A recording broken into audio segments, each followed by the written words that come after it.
So today I'm going to tell you about the usefulness of a ZZ rod. This item, it can be built on supports, tanks, or basically supportive junglers. I guess I'll fast forward to show you. This would be a pretty short video.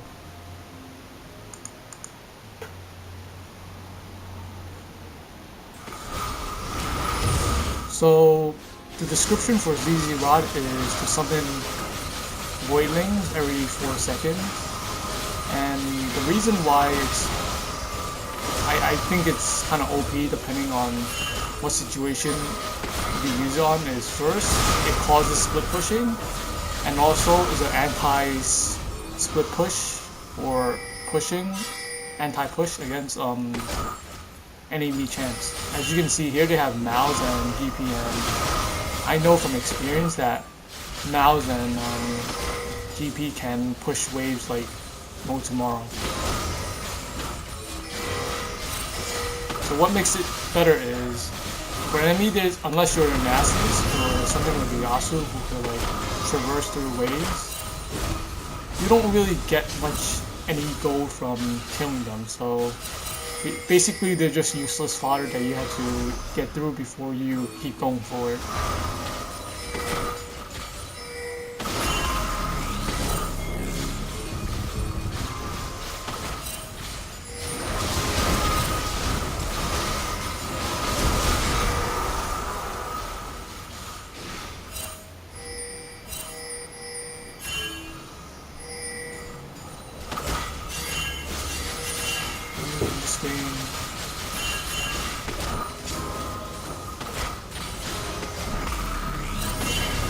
Right, once we get a bunch of objectives, the moment I start buying, at this point, I completed my Frost Queen, so I could start buying the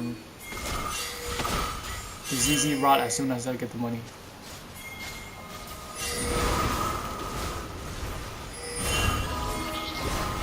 And if I see any good opportunities of good ganks, besides the ZZ Rod port, I'll tell you about it.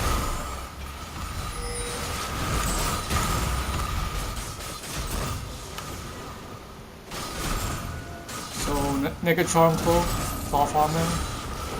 So I probably need about 500 to a K of gold, maybe. So over here, the roam is being already called. The fact that GP is still farming because he thinks it's safe, I don't know why. It's unprecedented. GP has like a cleanse sort of ability, but because of the massive amount of CC we have and the amount of people, he just goes down really quickly. And then from here we take down this turret.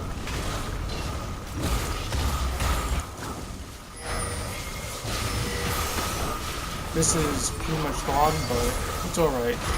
We got the trade, and also based on how we're playing it, we have better mid-game control, so it's alright in that sense.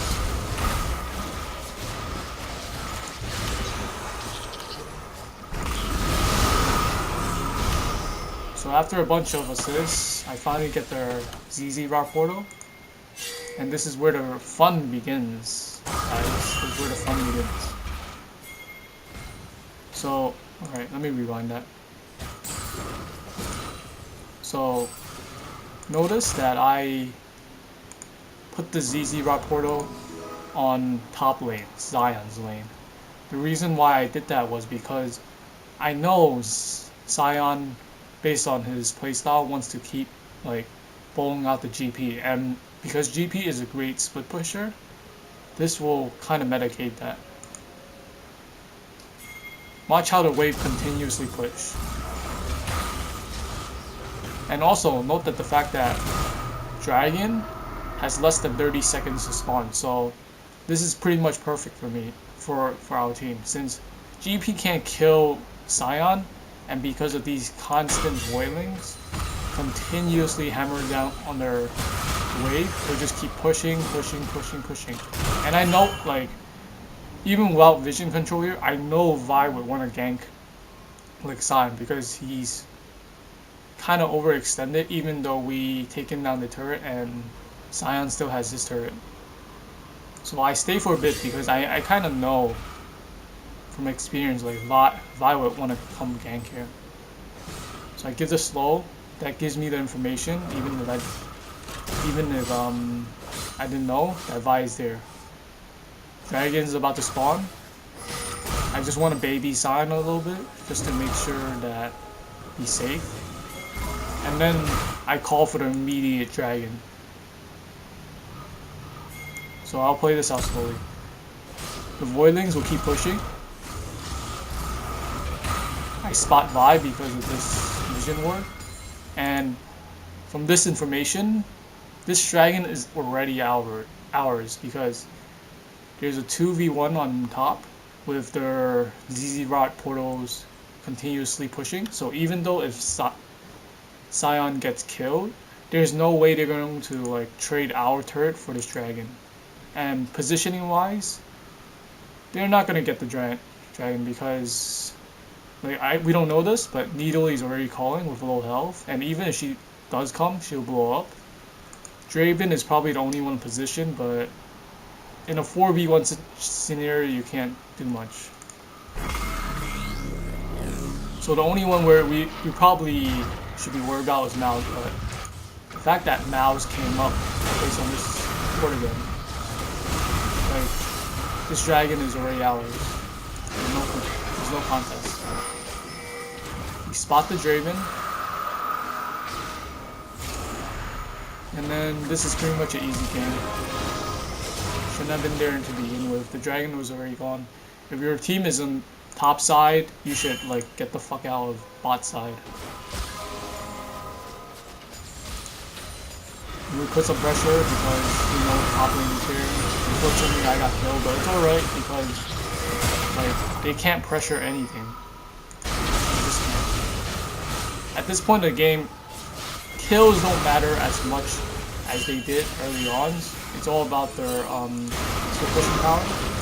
So I put the ZZ Rot portal over here to mitigate the wave and bot. That way we could like just focus on worrying about mid. And then we come for another gank. But we have to be a little bit sneaky about it because if this tower is pushed, we assume GP would know that a possibility of coming from the tri push is possible. He wards here, but knowing like people's knowledge, I take into account that he would expect gank from here, so we come through from here. The moment we get information, this is pretty much his death. So I send out the ghosties, put on a slow crescendo. This is how you play the vision game really well. So we continuously push. We don't stop because we know they just kill a bunch of people at bot. Even though they got the turret, we have more pressure on their top inhib turret. So that means we're basically winning a trade. Like I said, this game has little to do with kills and more to do with like objective pressure.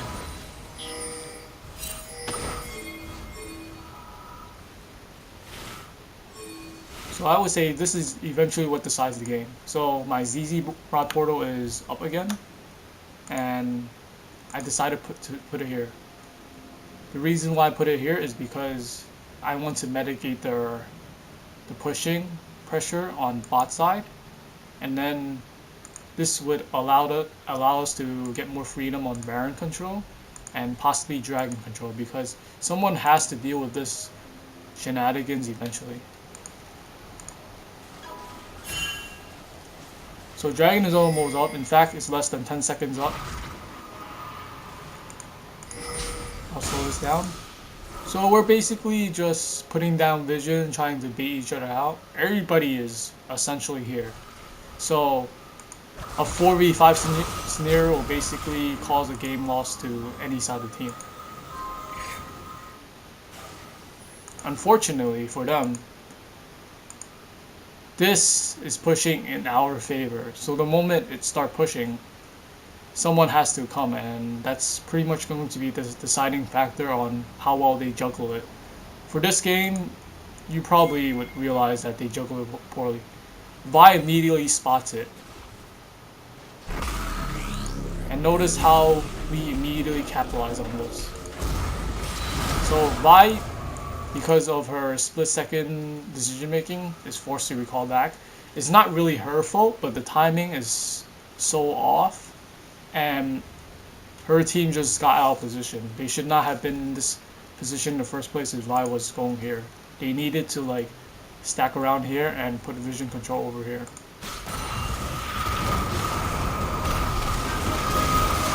So this is pretty much a clean fight. I know this spot is taken care of, but I need to hold the fight over here, even if I'm to get killed. So Vi at this point should be back, but Mouse is already down. Draven is getting chased out by Udyr, and the rotation from us on the center is already there. So this fight is pretty much GG, even if one of us get taken out. Vi decides to focus on me, but unfortunately for her, I'm a fucking tanky Sona. Like, I'm not that bitch of a AP Sona, please.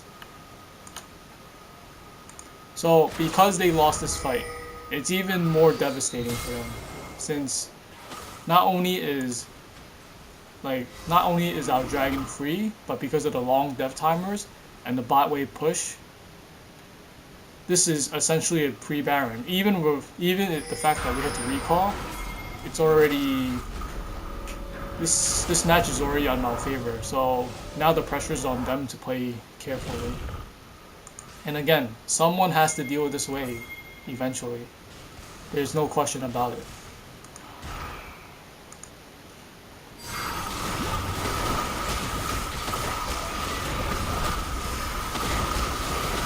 So free Baron, essentially, even if there's no vision.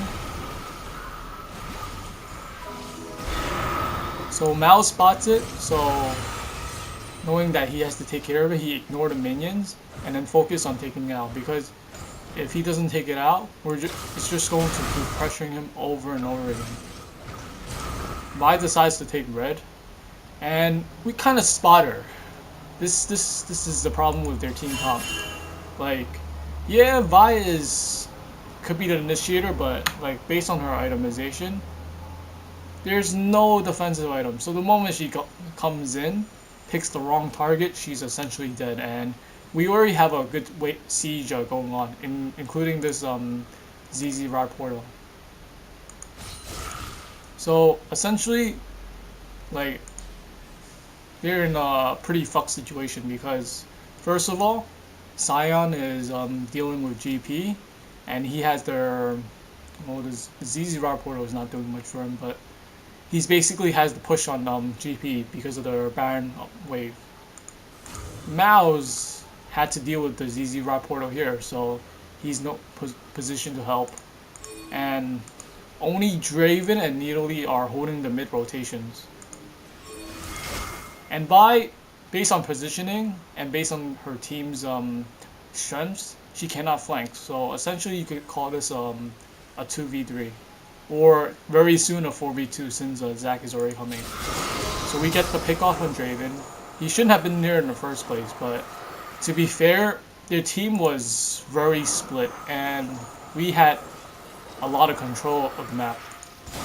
So now this is now like pretty much a 4v1 on this mid turret. Vi is basically in no man's land. She's no position to help. Probably wanted to jump someone, probably the Vayne, but I'm basically making her back off. She's considering twice before she jumps me again, since last time it happened, it just went totally wrong. So the ZZ Rod portal continues to push. This will make essentially the mid inner going down like a piece of cake. Sign is holding GP down. This is already down, so like it's a double pressure. Basically, top is getting pressure, and mid is getting pressure with only 3 people. Vi is still out of position, by the way. So she decides to go in, but then we just like stick to one side and then nothing happens. Mouse gets caught by their Lux and then he goes down. Now Vi finally comes back in a sense, but this mid is just pretty much gone since like Needly and GP are dealing with Scion. Kind of a bad mistake because, well, actually there's not much they can do about it. He's way too tanky and I can't do anything about the mid.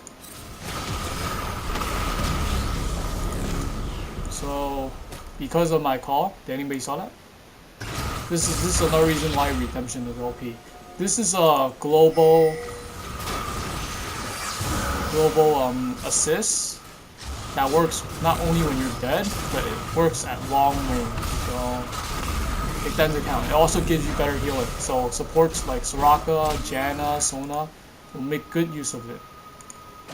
And then because GP died, Needly's on the retreat. By the time Draven spawned, he would basically see both these two inhibs go down, and Needly is a dead man. So it's only Vi left. And considering she's not tanky, even if she takes one down, she's just gonna blow up. There's not much you can do at this point.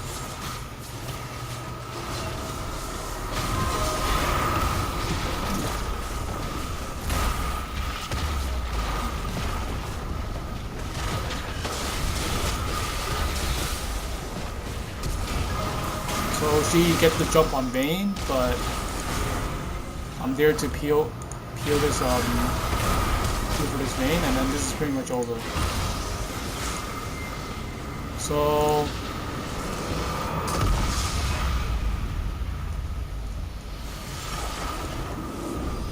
essentially for this game, even though I mentioned the ZZ Rod portal, because over here, for split pushing, for this video, I'm also trying to tell you about how to apply split push pressure even when you're behind. And that's something really important because most people, even in like the higher elos like plat, don't take into account like wave pressure, and then they just do whatever is necessary. Like they rush objectives, or they just like do the stupidest stuff, like kind of what the GP was doing, maybe, I don't know. But essentially, when at high elo, another skill is applying split push pressure. If you're split pushing, you have to know when to push, when to back up. Are your team taking any objectives while you're pushing, and other stuff like that. Essentially, yeah, that's pretty much what I'm gonna talk to in this video. Anyways, thank you for watching this video. If you have any comments on how we could do better, or if you have any questions, feel free to put in the comment section. I hope to make another video shortly. Thank you.